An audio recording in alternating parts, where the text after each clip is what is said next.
far end of the room, he saw someone squatted, looking towards the wall. Oh! My cousin began backing up slowly, with the light still on the guy.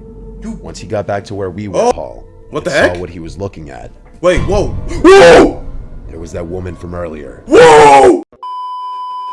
What is good, you guys? My name is ReboundLeader. Welcome back with another video for today. 3 scary true urban exploration horror stories by mrnightmare, man. Yeah, it has been a while since I've been on camera. I was on vacation. I went to Singapore. If you guys want to see how that trip went, go and follow me on Instagram. You will see it right on one of my stories. It will say Singapore. Go check it out. It was a fun trip. Really, really cool. It was a really great experience. Culture was amazing. Food was amazing. Let's get right into this video. Urban exploration. Why would anybody want to do this, especially at night? I don't know. Use the common sense that God has given you. Seems to me that people don't care about their lives no more.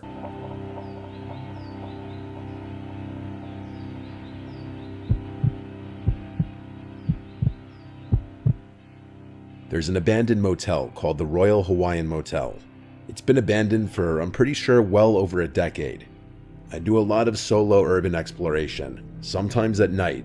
Wow! Oh my, bro. This dude is this is how we're starting off. Man does urban exploration by himself, solo. Not only that, he does it at night by himself. Is this dude crazy? The Royal Hawaiian Motel is located in Baker, California, and during the day it gets scorching hot. Too hot to be walking around with my backpack. So I chose to go to the motel during the night. It was very easy to get to. I parked on the side of the road and walked over. There really was no fence or anything to hop over, and there was no security. It was one of the easier structures to get to that I've explored for sure.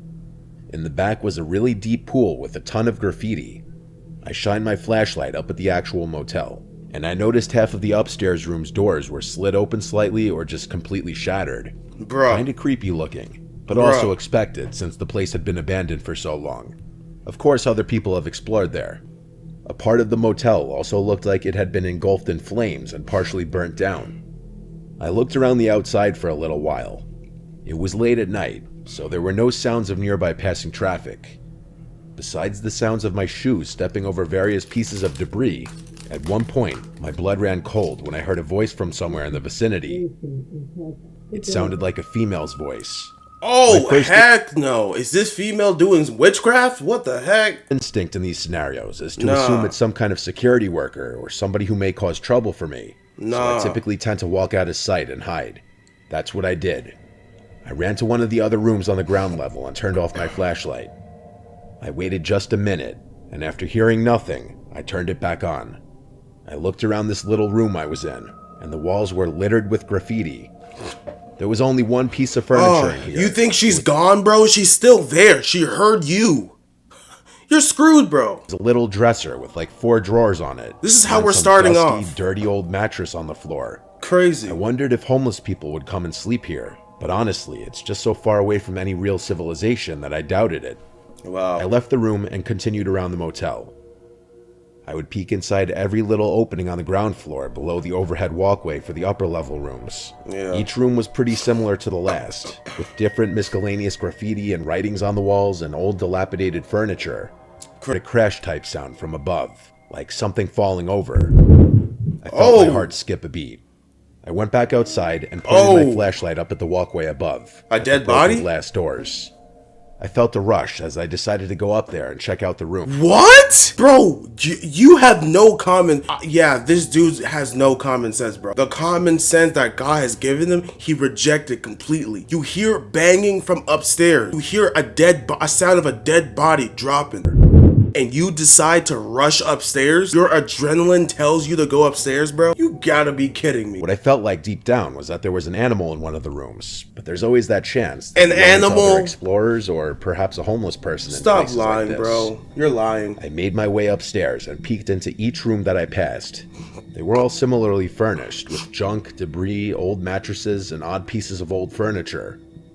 As I walked further down the walkway, a banging sound became audible. It got louder as I continued to walk. Bruh! It was a consistent, slow banging. Like thump, 2 seconds, thump, oh my. 2 seconds, You thump. better not... Someone was here. Bro. I approached the door to the room I was Don't approach the door! As I got closer, it stopped. Uh-oh. Maybe they heard my footsteps. Maybe it's time for you to haul your butt the heck out of there and run back to your car and leave. Skirt the heck off. What are we doing? Announced to whoever was in there that I'm just an explorer and I mean no harm. Wow. I peeked into the room with the flashlight now off. It was almost pitch black in there, but I'm 50% certain I saw the shape of a person a little further into the room by the back wall. Crazy. The room smelled like straight feces. I pulled my head out from the room to look down at my flashlight and turn it on, but in a careful position to not point the light right into the room right away. I aimed it down at first at the floor, and then peered into the room again, and slowly pointed the light into the room. And I saw two pale bare feet approaching me fast. Whoa! In a muscle jerk reaction, I pointed the light up more to fully reveal this woman with a bloodied forehead and yellow guck on her mouth. What the heck is this demon doing? She's just banging herself on the wall. Oh my goodness, get out of there, bro. Just hanging open. It was a sight from a nightmare. I was out of there so quick. Wow. I heard the woman screaming as I was running away, and her Crazy. screams didn't get much further away, which told me she was chasing after me. I ran down the stairs and back outside. I ran the entire way back to my car. I wasn't followed this far. I called one of my good friends, George, who's also into urban exploration. Oh. I had invited him to come with me originally to this place, but he was unable to. Yeah, he was unable to because he had common sense, bro. He knew. He left you for dead. Told him what just happened. We came to a weird and disturbing agreement that the thumping I was hearing was that woman banging her head on the wall. Hence why her forehead was so bloody. No, really. I asked if I should call the police, kind of just thinking out loud. He said definitely not, as I'd be admitting to trespassing. I actually drove around the immediate area by the Taco Bell and the few stores in the area, looking for a payphone so I could anonymously call the police about this deranged, dangerous woman. But obviously payphones are really a thing of the past, so it was just a pointless effort. What I ended up doing was calling the non-emergency number and reporting the deranged woman, but also claiming I was not the one to find her. Rather, I heard someone else had run into her. I was as vague as possible, and I hung up. Because I didn't want to stick around there, I don't know if the police eventually went to investigate, but whatever was wrong with that woman, she should have been in a psych ward or something. In all of my years of exploring, I'd never encountered anything like that. Yeah, never do it again.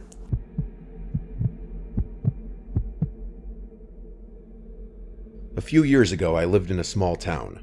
My family decided to move us 4 hours away to get away from all the drama. While my parents were out of town picking out houses, I brought my friend over and called up my cousins to take a little road trip. The place I wanted to go was pretty much off limits, but we were daredevils and wanted to experience something scary. Yeah, daredevils, bro. Did you hear that? They're daredevils. That's already a red flag, bro. They basically said they don't care about their life, bro. They only live once. YOLO. On some foolishness, bro. A place that was 2 to 3 hours away called Bryce Hospital. Got me all the way messed up. This place was supposedly haunted due to the history of it. It was a psychiatric facility where they would keep mentally ill people. There were rumors about how some of the patients were mistreated and tortured. As the population declined, they eventually shut down. Over the years, the building began rotting and succumbing to nature. We decided to leave around 11 p.m. so we could make it there by 2 a.m. The car ride was pretty fun, and we were all very pumped to see what we would find. 2 a.m.? We arrived around like 2:43 a.m. and stopped at the beginning of the dirt road that led to it. Watch what happens when it hits 3. We sat there for a few minutes, contemplating if we should really do this or not, because we already had a bad feeling. After 10 minutes of staring at a dark road, we decided to go on. As we went down the road, it felt like it would never end. The grass was fully grown and there were branches everywhere. Crazy. It was pitch black and we could barely even see the road. We finally made it to the building, and once we did, we all just stared in amazement. It was huge. The roof was rotted off and vines were growing all over the walls. In the middle of the parking lot, or what was once the parking lot, had a giant old water fountain that also had vines growing from the sides. Bruh. It was so dark we could only see with the headlights illuminated. Why are you here? We turned the car off and got out. We began walking into the building, and the first thing I noticed was pentagrams sprayed all over the walls. What? We kept walking farther in, and made our way up the stairs, which was very hard considering they were practically... That place has demons. Why are you still going in? ...non-existent. We climbed a ladder and got onto what was left of the roof. We looked around, and noticed a light in the front of the building. What? It looked like a phone light. We called out, but nobody answered, and the light vanished as quickly as it appeared. Why did you do that? My cousin told us to follow him into another room so he could make sure we were safe, but I had a terrible feeling. I wandered off into another room that was right beside the room they were in. I looked around and saw old mattresses and more graffiti. I heard my cousins talking when all of a sudden, I heard a faint sound. It was like someone threw a rock at the window of the room I was in. I didn't think anything of it and kept looking around. This is crazy, bro. I met back up with my cousins and friend. We decided to go to the basement to check it out. Once we got down there, we had to take a break because it was difficult getting to the bottom due to the stairs being smashed. We sat there catching our breath until we heard a voice from the back of the room. We all paused, looking at each other. I was too afraid to move, fearing whatever was in there would come after me. My cousin walked back there slowly and shined his light around. As the light reached the far end of the room, he saw someone squatted, looking towards the wall. My cousin began backing up slowly with the light still on the guy. Once he got back to where we were... Squatted?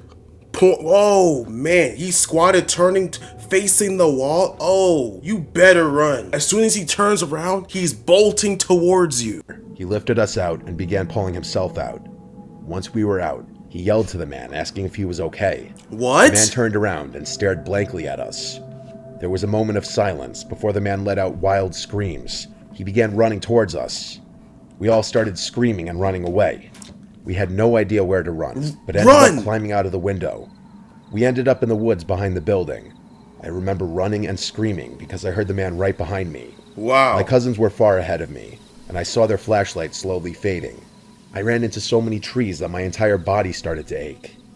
I finally caught up to them in a clearing. We found a trail and started trying to find our way back to the car, but we ended up going the wrong direction for an hour. We decided to turn back and try the other direction. It was a grueling way back, but we finally saw the building again and sighed with relief knowing we weren't far from the car. As we approached the car, we heard rustling in one of the bushes. Imagine demon, and then you went the other direction to running away from your car, and it's pitch black. And this is for what, an hour? They said. Oh my, GG's, bro. Bushes by the building, and like before, a rock flew out and hit my friend. We saw the man emerge from the bush, and we had to make a run for the car. This dude is a demon! As we were running, the man was a decent length behind us to where we could open the doors and lock them once we got in. Wow. We started up the car, and when we did, the headlights turned on, only to show the man running towards us. Wow! He started banging on the windows with a glass bottle. Crazy! We put it in drive and took off out of there. The whole entire time we were heading home, we sat in silence. Bro, this is like a horror movie. This is like a horror game. This is a great way to start a horror game. Literally. I think we all felt the same sense of shock. My body was shaking.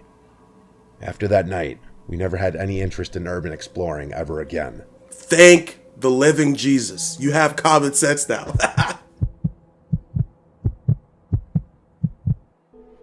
This happened in the countryside of Georgia. I was 15 at the time with my brother Seb, who was 18. Seb was big on exploring creepy places, and he somehow heard of this huge abandoned house not far from us from someone he knew. I guess he didn't want to explore it alone, so one day he brought me along with him to go check it out.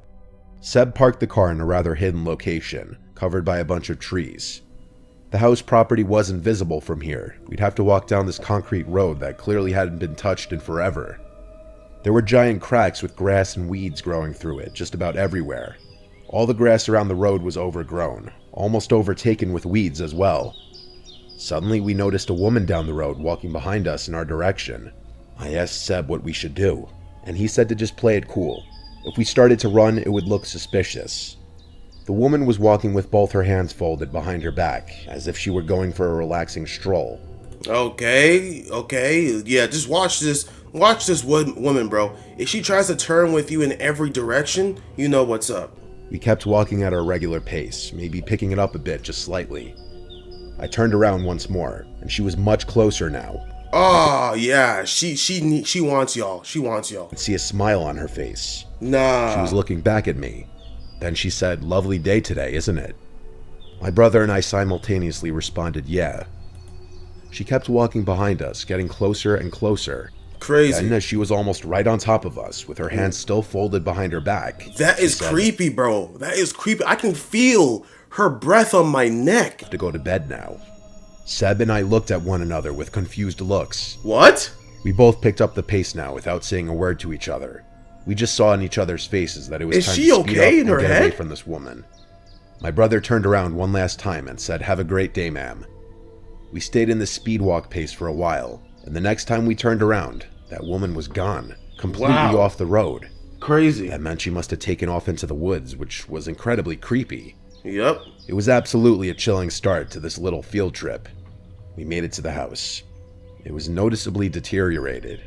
There were vines of ivy growing up certain parts of the walls. Some of the glass windows were shattered, meaning it had been explored before.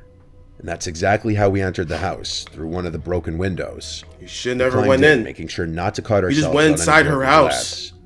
Right from the start, surprisingly, there was a lot of stuff left behind, like all the furniture, albeit it looked a little worn out. All the wall decor, the little decorations on the coffee table. Even when we went into the kitchen and checked the fridge, there were food items left behind. Very rotten food items. Wow. Opening that fridge was like getting smacked in the face with the smell of death. After checking the whole first floor, we went down to the basement. The basement, like the first floor, was still completely furnished. Although dirty, down here was a lot messier. It's still nasty. There were a ton of things like loose sheets of paper and garbage spread out on the floor. The carpet was a faded blue color. There was a little bit of light that came into the room through the windows at the top of the walls. And then we heard a noise from upstairs. A distinct thump. We both just froze like statues, waiting for any kind of noise again. Okay, you guys need to quietly get the heck out of there. Do it as soon as possible. Do it right now. Within a few seconds, we chalked it up to just being a noise of an old, deteriorating house. Stop, There wasn't much else to see in the basement, so we went back up to the first floor. And the only place left to check was the upstairs. At the top of the stairs, from what I remember, was the bathroom directly in front of the stairs. Oh boy. And then to the left was a small hallway that led to an open door, and then the hallway cut left. I don't remember what was to the right, but I'll tell you why in a second. Seb and I went left and into the first doorway. It was a bedroom. A decently sized bedroom, but it didn't seem like the master bedroom. There was a double bed in there, and an antique-looking dresser. Wow. There were some old articles of clothing left behind in the dresser. Nothing I wanted to touch. Crazy. Seb left the room first, and then he said my name in a very concerned, scared-sounding tone. What? I looked up at him, and he was looking down the hall. I stepped into the hall. What the heck? Saw what he was looking at. Wait, whoa. Whoa! There was that woman from earlier. Whoa! Nah, bro.